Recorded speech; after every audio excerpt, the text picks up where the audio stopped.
My husband sprints in straight lines. What happens when he can't? What is it about spirits that we fear so much that they'll harm us, make us jump, that nobody will believe us? For my husband, it's what they can show us.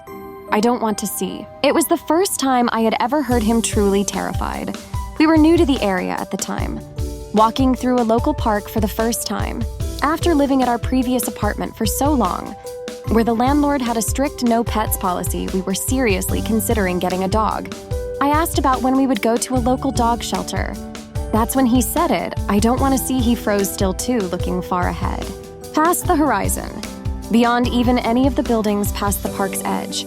I tried to meet his eyes, but they stared right through me. I turned to find where his gaze lay, but saw nothing. Turning back, concerned and confused, I tried to get clarification. You don't want to see the dogs? Please, his voice now shaky, begging, don't make me see. He turned and sprinted in the other direction, in a straight line.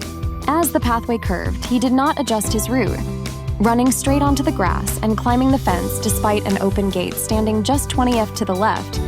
I ran after him, of course, even climbing the fence. When your partner makes a break for it like that, as if their life is in danger, you trust them. You assume they saw something that you hadn't spotted. I was too afraid to turn around to see whoever was chasing us. Yet as I landed the other side of the fencing, he was already down the street. He hadn't helped me up or down or even waited on the other side. Did he care that little for my safety? Then he collapsed. The hospital staff were not helpful. A brain scan showed no signs of anything abnormal. They seemed to take my word that he didn't do any type of drugs. Although I'm sure in their many tests, quite a few of them were for hallucinogenics. Your husband is perfectly healthy, the nurse told me. Just make sure he rests well and drinks enough water. Healthy. I looked at her with a scowl. Healthy. You think collapsing to the ground after a manic episode is healthy? Ma'am, I can only tell you what our tests show. We can prescribe certain medications, but we can't imagine it helping.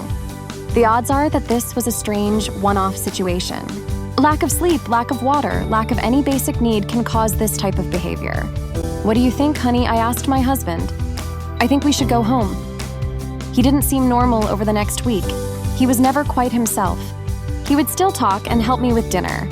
But between all those moments, he felt hollow, never smiling or laughing. One moment in particular, we were watching a movie. I don't even remember the name. Just some random crap on TV. But I caught myself watching him more than the screen, analyzing every little movement of his face, willing him to do anything that makes him him.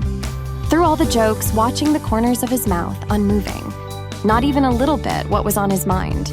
Believe me, I asked him about the day at the park more times than I can count. And that was just on the drive home from the hospital. But he had very little answers for me.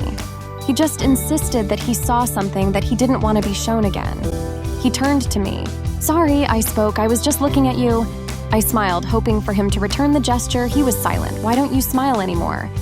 My own smile faded. I miss it. His mouth opened, then closed slightly, like he had lost his train of thought. I don't want to see. No, no. Don't do that to me. Please, please. I don't want to see. No, don't you dare. Don't. He started to get up. I tried to hold him, but he just backed away. He was staring at the living room door. Please don't make me see. He turned and ran. He didn't let the window stop him. He just smashed the glass and climbed outside. As he ran down the street, I heard a tire skidding on the road. As a car had to brake suddenly to avoid hitting him, I saw him run right through the garden across from us and down their side alley out of my sight. It was like he had to run in a perfectly straight line, escaping by the way the crow flies. Like a slight deviation from this path wasn't even conceivable to him. He came out of the experience more paranoid. I saw it again. He'd tell me, please don't let me see it again. To me what he saw. What? What was he running from? What do you think?